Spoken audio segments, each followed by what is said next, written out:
So today we're going to start with exercise 208, and I think this is an interesting one because it's the first time where we're branching out of this scripted, this is what you're going to make.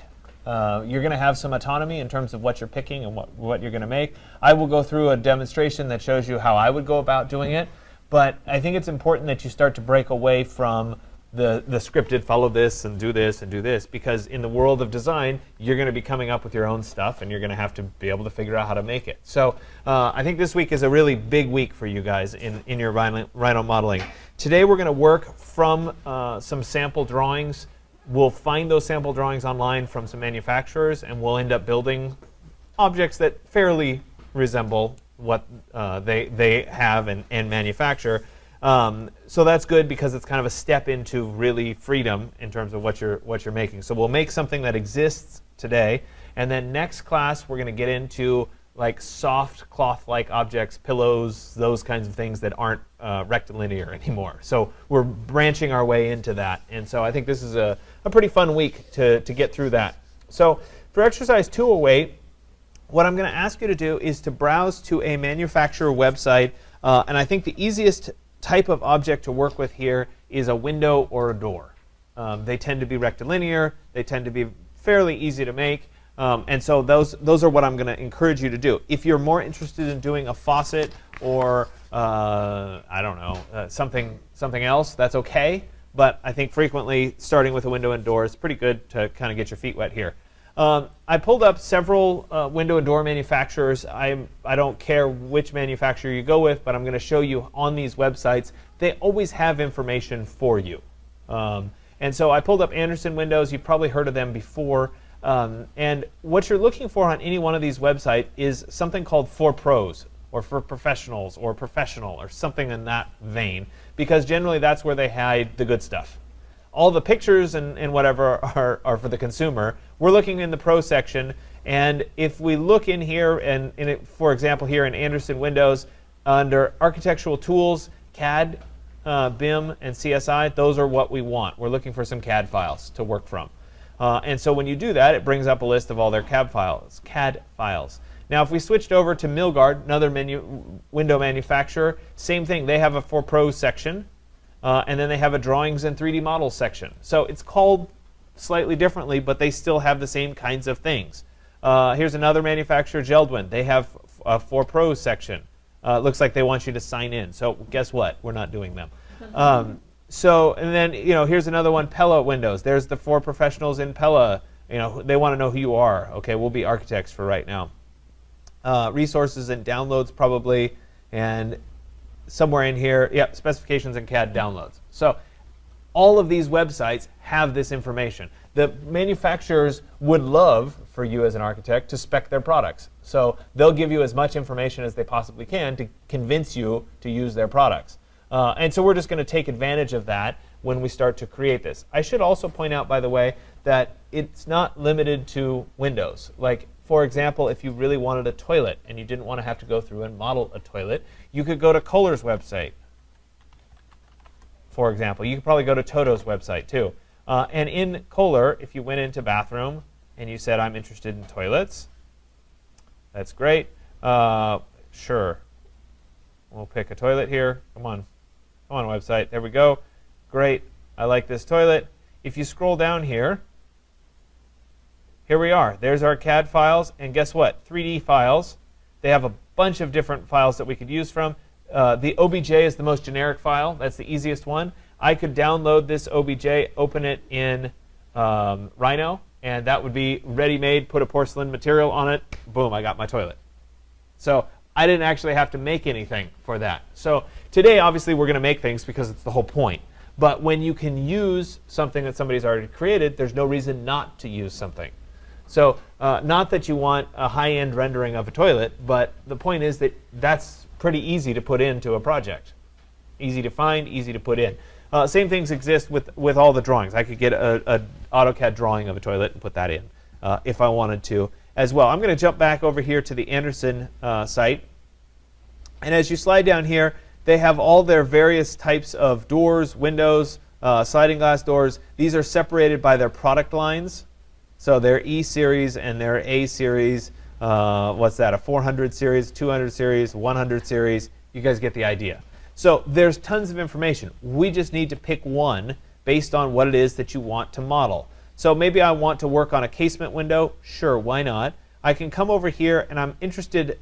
The detail file might be interesting for you, but for our purposes of modeling, it's not that important. When we come over here to the 2D elevation file, that's pretty good. We want to download the AutoCAD version of it. So it's this DWG file, and that will then download it. If we wanted to do, let's see here, there's an in-swing door as something that's different. I could download that file. I'm just downloading a couple of these just so you can see when I go to open them. Do you have a question or just stretching? OK. So when I come back and I open up Rhino, we're going to bring in one of those AutoCAD files and take a look at what information they give us. So I'll choose the large object inches template.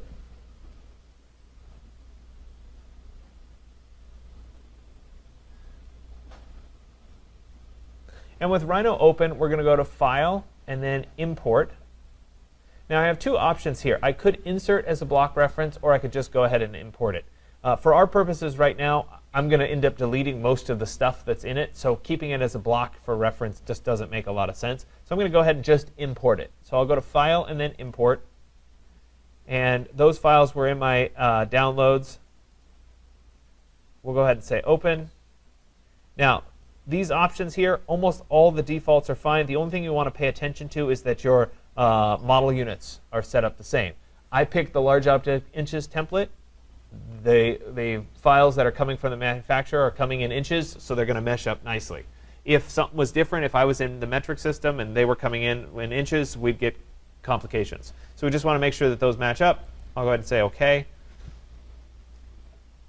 And that will drop these files in.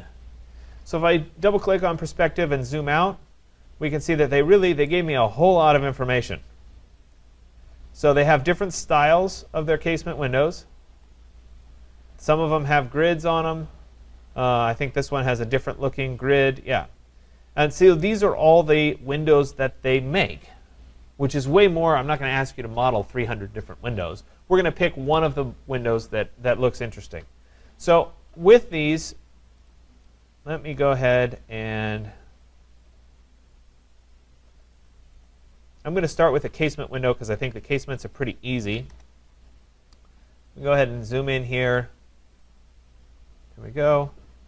And oh, I'm missing some lines. Remember, that's a glitch in Rhino 6 for us. So let me go ahead and go into my Tools, Options, scroll all the way down to View, OpenGL, and I'm going to turn off that tessellation, and that will give me all of my lines back.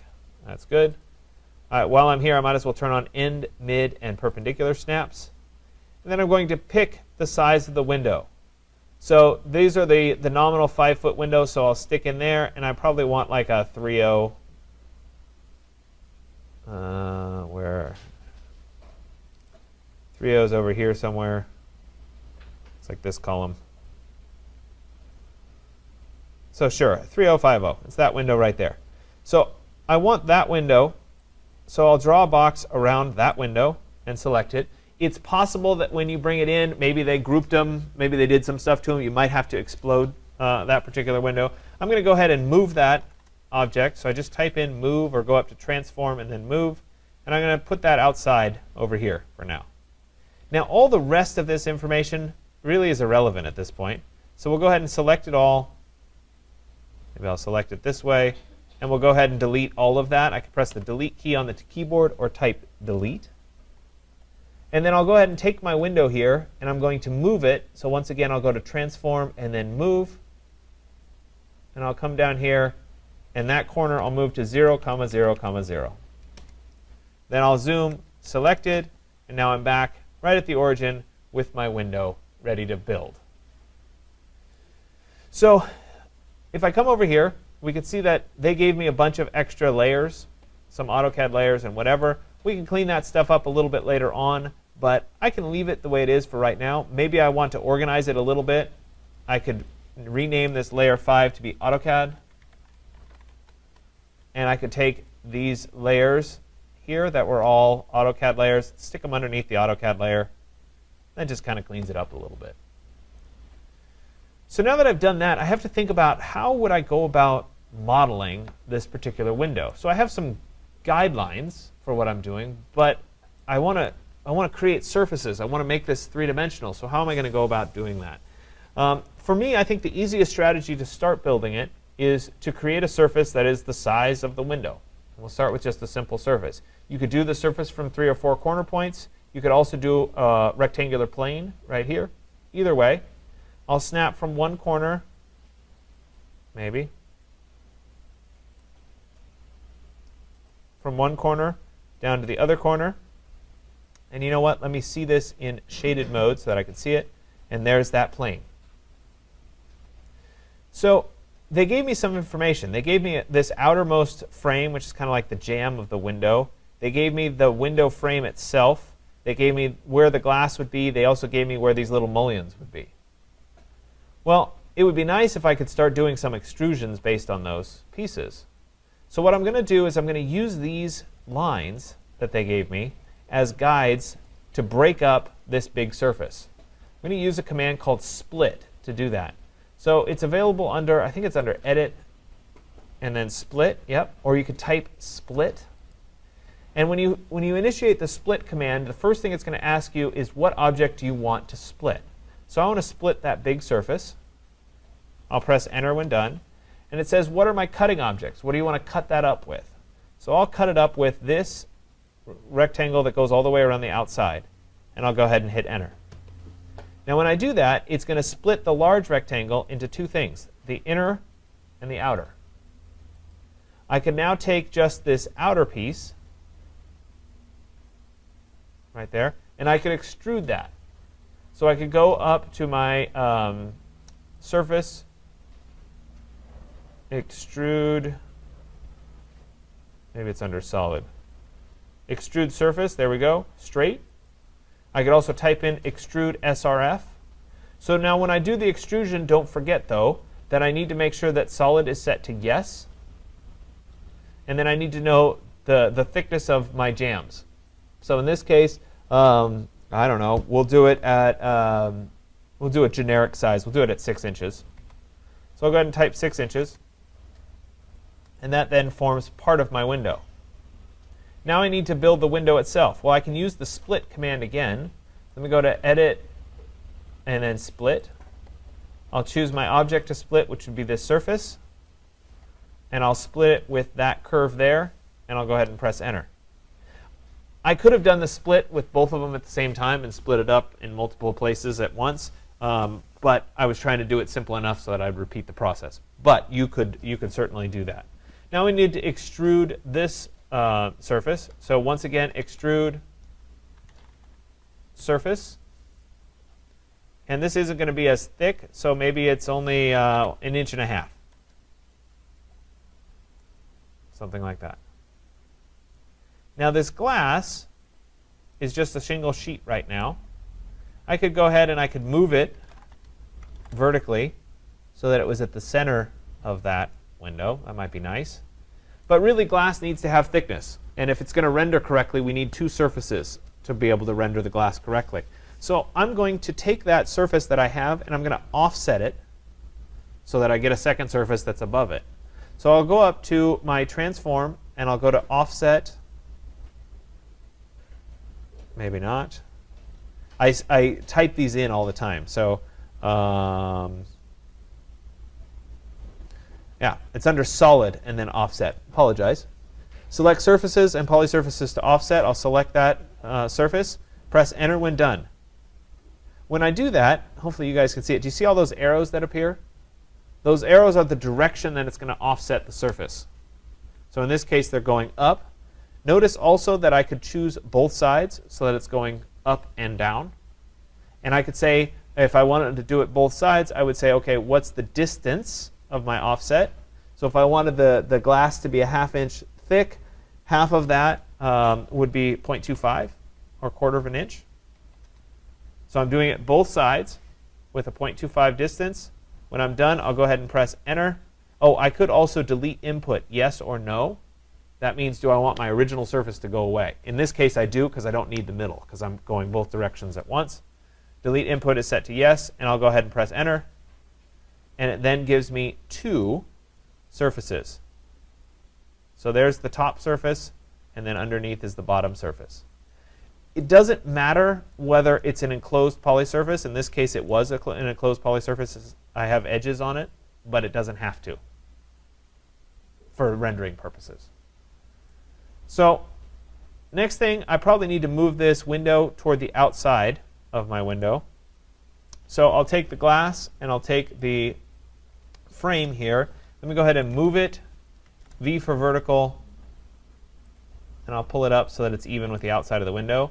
In all reality, it probably has a little bit of a reveal to it there, so let me move vertical, and we'll say maybe negative 0.25 inches. So it has just a little bit of a reveal to it. So I now have that established. There were these other pieces, these here, that were dividing up what the grids look like on the window.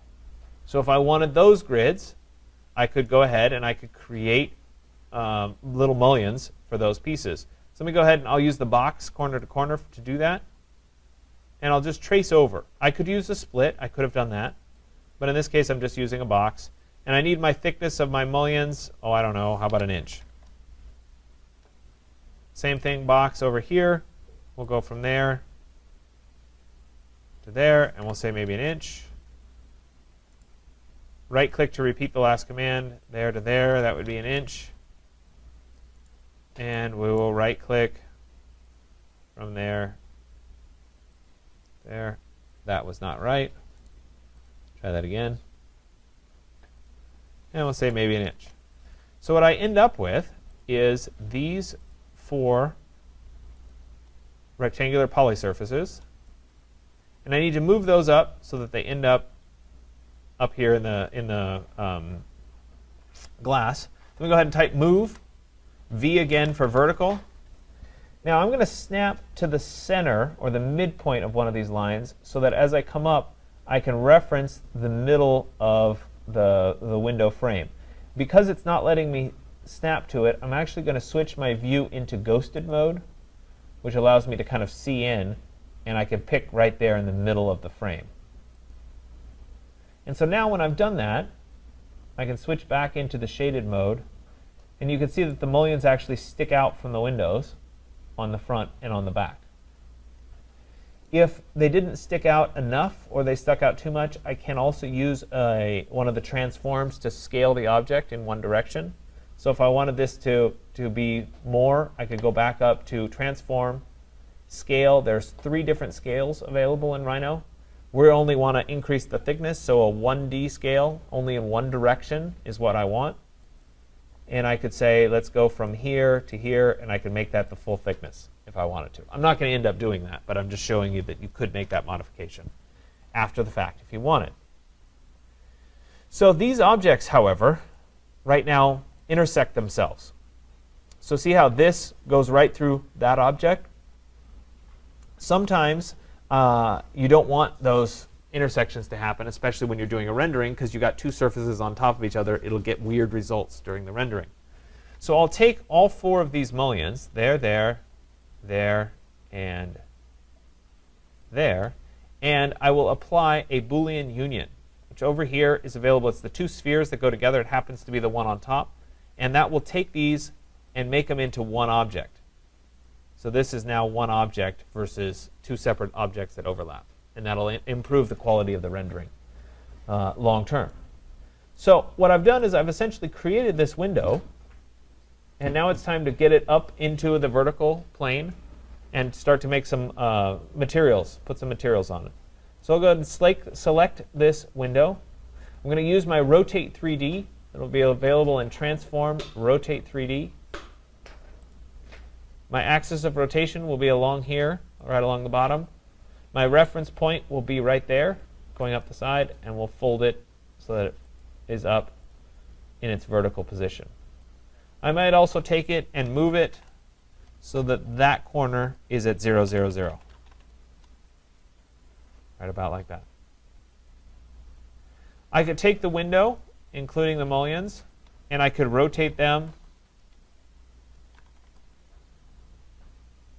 so that the whole window was open a little bit. We'll say negative 15 degrees.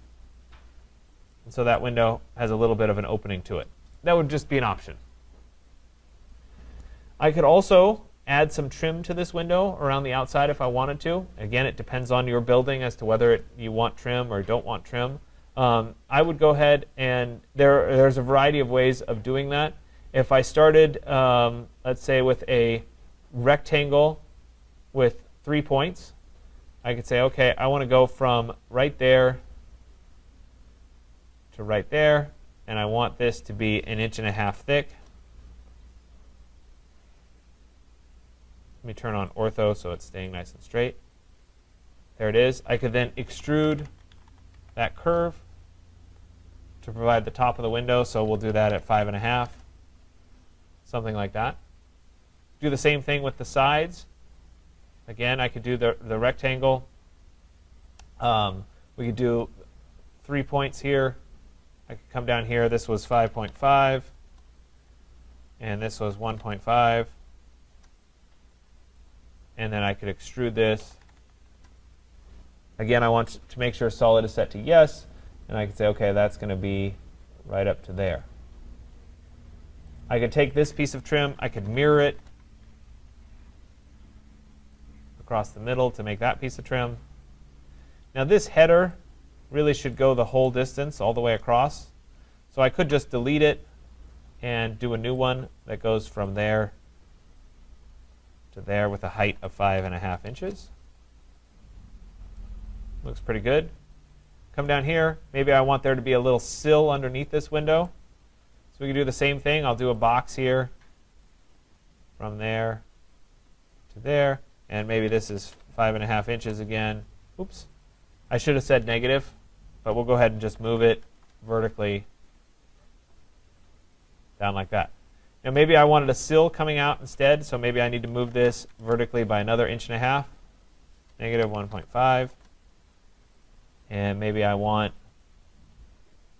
a little piece in here. So I'll just fill it in like this for right now. Then I can select this object and use that scale 1D again. So I'll go to transform, scale 1D, and I could say, okay, let's take this and let's make it stick out as a little windowsill. I don't know, maybe something like that. You guys see how I'm building that up? You might decide that you want the edge to be tweaked a little bit. So instead of having a sharp corner, maybe you want to do that chamfer like we did with the bridge file. So I could do a chamfer surface. My distance is probably only maybe 1/4 inch or so. And I could adjust that edge should I want to. So you got flexibility there. I'm not going to end up doing that, but you could.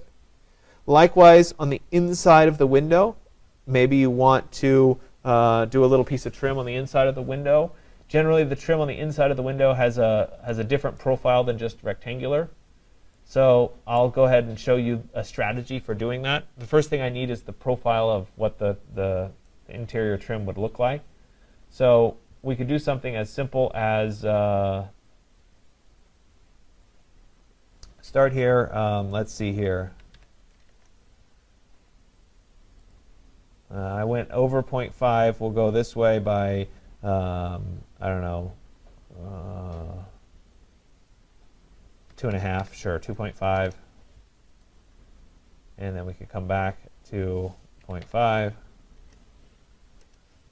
Oops. Would help if I actually finished there. 0.5. Okay, so that's the profile. Maybe I want to fillet the corners. So I could do a fillet with a radius of, I don't know, 1/8, 0.125. And we could clean up that a little bit like that. So that might be one profile. Go ahead and join that together so it's one. Sometimes they have a little bit more detail to them. So let me do it again. This starts at 0.5. We'll go over by another 0.5. And maybe we'll come down by 0.0625. We'll come over by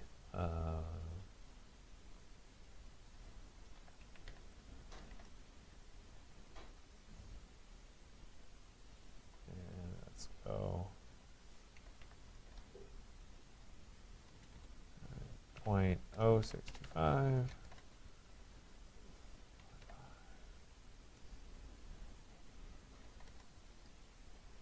And 0.5. So essentially, any profile that I can make is fine for what it is that I'm trying to do. And so I can take one of these profiles, I can move it so that it goes right up here to the edge of the window, like that. Let me rotate 3D, and I'm going to fold this so it's actually folding out as opposed to folding in. You guys see that one? Then to get this to, I'm going to use a sweep in here. I could do each segment separately, or I could sweep all the way around the outside of the window if I wanted to. To get the sweep to work all the way outside of the window, I need to rotate this down by 45 degrees so that I'm doing the diagonal profile as opposed to just the straight profile. So I might need to rotate 3D one more time. And this time we'll go 45 degrees. And now it's pointing down like that. Now it's just a sweep. You guys have done this before. We'll do a sweep 1. There's my rail. There's my cross-sectional curve. Enter. Say OK. And now it builds out the interior trim for me. Okay? So just another strategy for how you go about doing that. And so you end up with a nice piece of interior trim going around your window.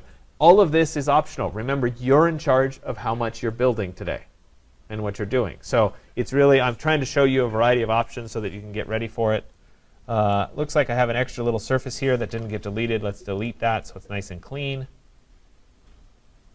All right, it's looking pretty good. Now time for some materials to go on this particular file. So let me zoom selected so we're looking at just this particular piece. And we'll go ahead and bring in the V-Ray component. So we'll go ahead and open up the V-Ray asset editor here. We'll look at our materials. I'm going to go ahead and use some of these preset materials. First one would obviously be glass. I'm going to use the basic glass for this. So I'll drag this one over. There's glass. And I could select this object and just apply the glass directly to it, or I could spend a little bit more time and organize my file, which, if we're going to use this as a block, organizing my layers is a good thing. So let me change the default layer here to be a window. So I'll do a window. This was a 3050. And then I will start to assign things to layers below. So let's say this is glass. Let's say this is the mullions, which I'm not going to be able to spell. Sure, why not? This is the window frame. This is the trim, exterior trim. And I really should have one more layer here for interior trim. Now I need to make sure all of these are on their correct layers. So we'll take the glass and put it on the glass layer. So change object layer. There we go. My mullions will go on the mullions layer. Change object layer. My frame is going to go on the frame layer. Change object layer. My exterior trim we go on the exterior trim layer. My interior trim we go on the interior trim layer. Oh, and it looks like I forgot the jam. So let me get one more layer here for jam, and that's going to go on the jam layer. Change object layer. So I've gone through and I've assigned everything to its layer. These layers should all be sub-layers from the window layer itself. Just keeps everything nice and organized. Furthermore, at this point, I really don't need the AutoCAD anymore. So we'll go ahead and just delete the AutoCAD layer. Oh, it's got AutoCAD baggage left over. We can say yes to all there. Because AutoCAD came in with some blocks, we're going to go into the Edit menu, Blocks, Block Manager. These are all AutoCAD leftovers. We can select all of them and press the Delete key. There we go. Maybe we can delete this one now. All right, let's show 1,219 hidden block definitions. So useful for all of those.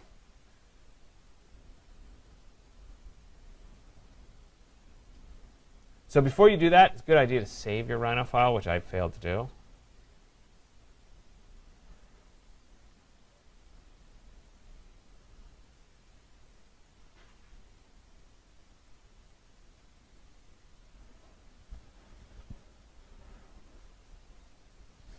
So I prefer not to build this window again, so I'm going to wait for a little bit.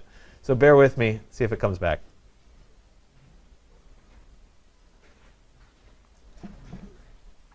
While you're waiting, you can all start finding your file. Oh, no, it came back, so we're good. So I'm going to close this, and I'm going to save this before I lose it. And I will put it into my folder for today.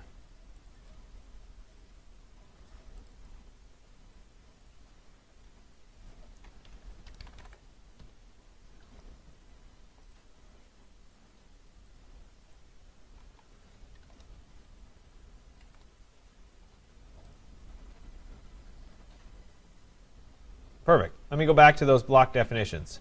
Blocks, block manager, they're all showing there. I'm going to select them all, I hope. Maybe not. Maybe it's going to crash on me. Not sure.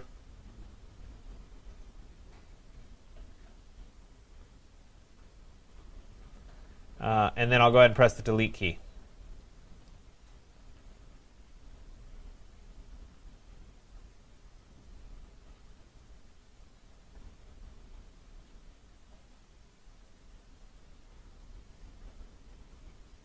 And it will take its time.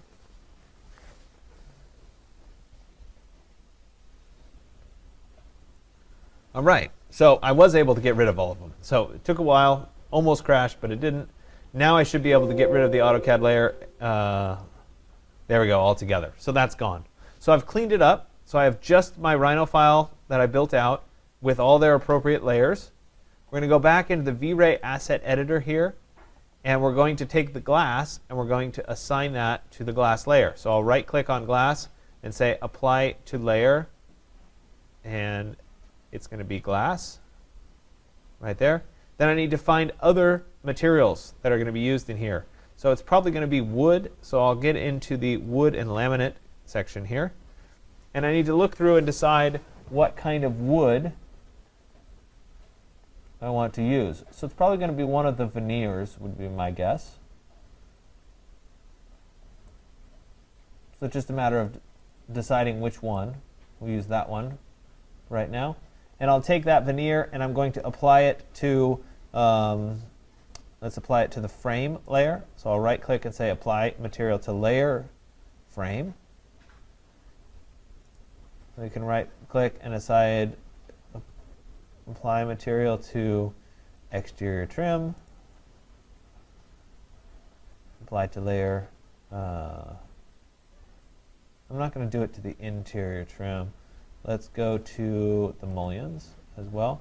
And then maybe instead of wood on the interior, maybe I want some kind of like white paint. I'll use plastic for this. Let's see if they have white plastic. There we go. We'll try that one out. So I'll drop that one over here. Don't want translucent plastic.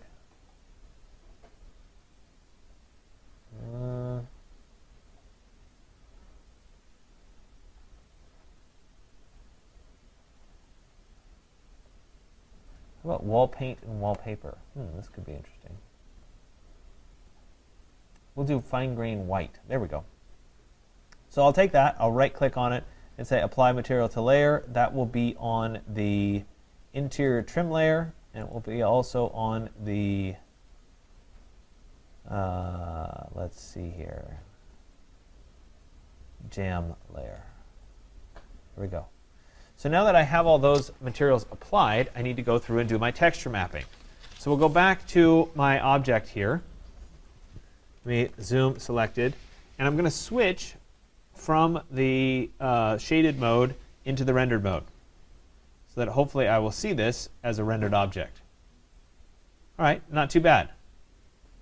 So now I need to deal with the texture mapping on all of these objects because they're not set up correctly. So in this scenario, this object here needs to have texture mapping. This needs to have texture mapping, etc. So let's start with this one. I'll go over into my properties. I'm going to go to the texture mapping right there. So this should be review from last class. I'm going to apply a box map to it. Come up here, first corner or just bounding box. I'll go ahead and do a bounding box of it. We'll do world coordinates and go ahead and cap it. Yes. Now that I've done that, I'll come over here. I think the x equals y equals z is a good place to start. It kind of shrinks the grain. Unfortunately, the grain is going this direction, and I really want it to go that direction. So this is a great place to bring up that mapping widget and to use it in conjunction with the gumball to adjust the orientation of my grain for my wood. Now, it might also need to tighten up a little bit. That's where this UVW repeat comes in. So I might add to the repeat maybe 1.5. And that then tightens up the grain just a little bit. Like that. The end looks pretty good, and that end looks pretty good as well. So those ones are pretty well set. It would be nice to reuse this going forward. So I can do that. I'll come down here to the piece that's on the bottom. I'll come back to the match mapping tool. And then we'll say select source object. I can come up here and pick the source object. And now this one down here will match the one that's up above. The sides here are similar to the top. So maybe I'll take the side and I'll do match mapping again to the top. But it's going the wrong direction. So here's an opportunity to show my mapping widget. Oops, let's hide the mapping widget there. And let's hide this mapping widget so we don't get them confused. We'll come back to this one. We'll show my mapping widget. And we'll change the orientation here so that it's going vertically there. Looks good. We'll come over here to copy this one. So I'll take this piece, match mapping to that piece there. So I'm going through and carefully considering how these materials should be applied. Now I'll run into a problem here on the windows because this window really would have separate pieces if it were made out of wood, one going across the top, one going down the side. I could draw in a line and split this frame so that I could texture map them separately. I could also just change the material to that interior white color or a white plastic and say, oh, this is a vinyl window or a white painted window versus a wood window. So you again have that flexibility to make those kinds of adjustments should you want to. So the simple solution would be to go back to my materials. Let me open the V-Ray asset editor. I'm going to go back into the plastics.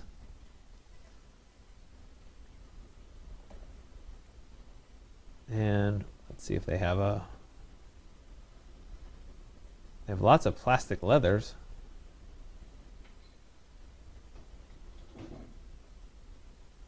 There's a plastic white. Put that one there. I will right click on plastic white, say apply to layer. We're going to do the frame and we're also going to do the mullions.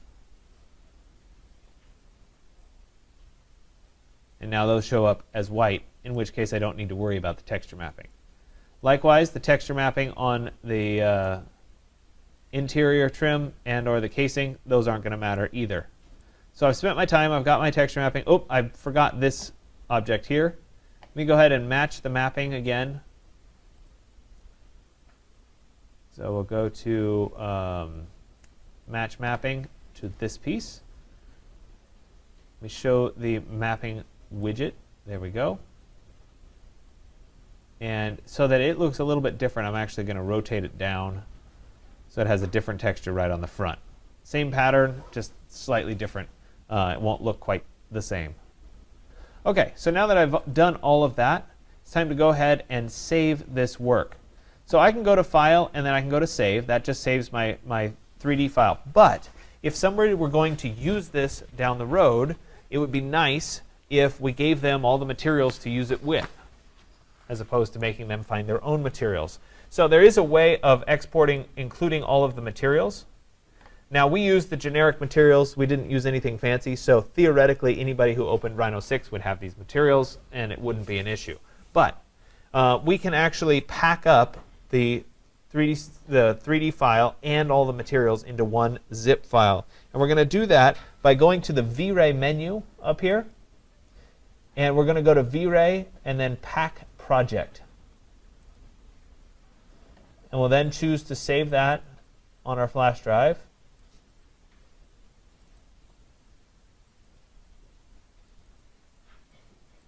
And so this is a 3050 window. And it happens to be an Anderson, though I didn't follow that closely to it. I'll go ahead and click Save. And there we go. So it then packed the project. Now if we went and looked at that file,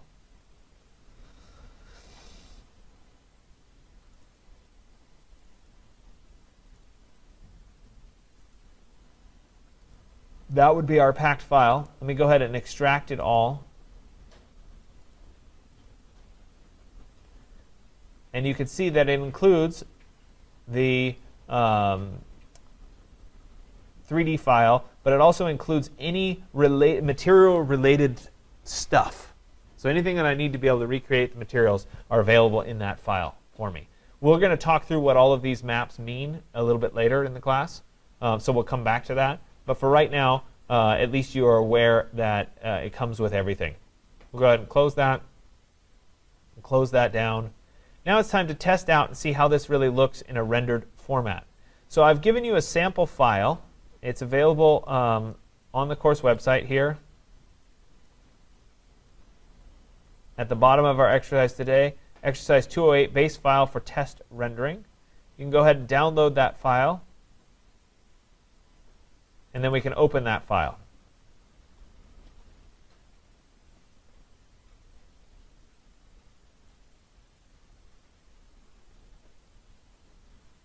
And so this one already has an actual sun installed, though you guys aren't at that point yet. It has an infinite plane that's been installed, and this should give us a decent quality rendering to kind of test things out.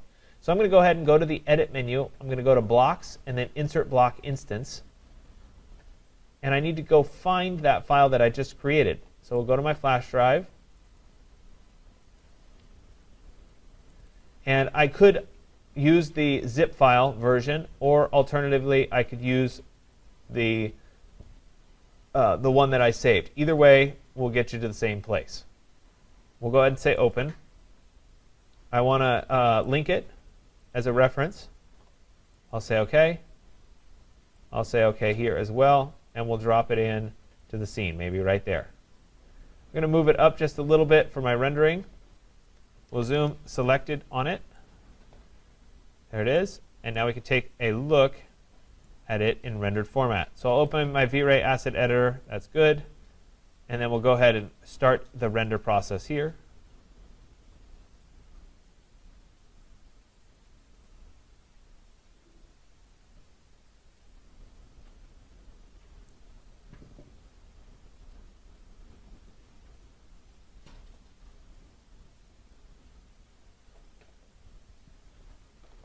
So once this rendering is complete, I'll save the image, and I'll use that as the featured image in my post. So please take your time today, work through. It's going to take you time to get through this, learn, work through the process, start to think about how do I model it. And that's part of the reason that I'm giving you this, very open-ended, is you're now responsible to come up with the order of steps. I kind of talked through how I would go about doing it, but that doesn't mean it's the right way of doing it. So it's now time for you guys to start sorting that out. So I'm expecting that zip file to be uploaded today. I'm also expecting the materials to be applied, the texture mapping to be done correctly to scale, etc. And I'm expecting to get a final rendering out.